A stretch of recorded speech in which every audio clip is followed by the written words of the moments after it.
মাননীয় স্পিকার, আমি একজন জুলাই যোদ্ধা।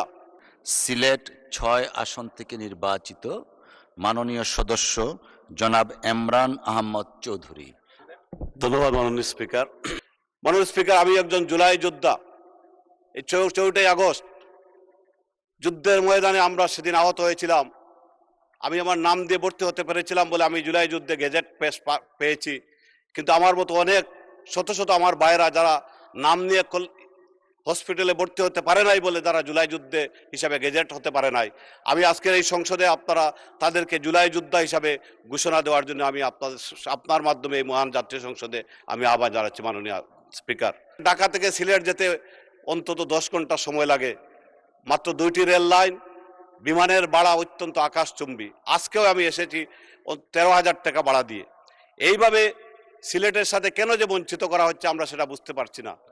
বিগত ফ্যাসিস্ট সময় আমাদের কোনো উন্নয়ন হয় নাই। এইবার আমরা আশায় বুক বেঁধে আছি।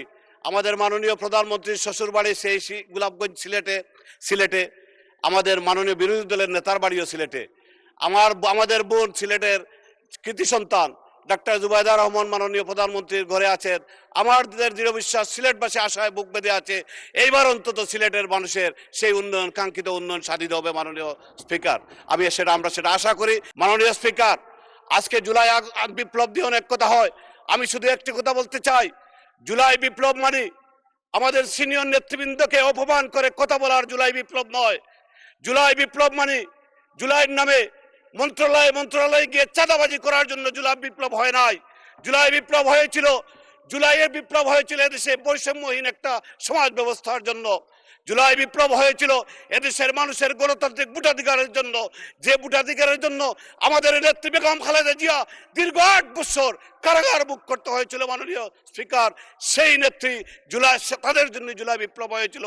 জুলাই বিপ্লবের মাস্টার মাইন্ড ছিলেন আমাদের প্রিয় নেতা তারেক রহমান, যা আমাদের মাননীয় বিরোধী দলের নেত্রী স্বীকার করেছেন।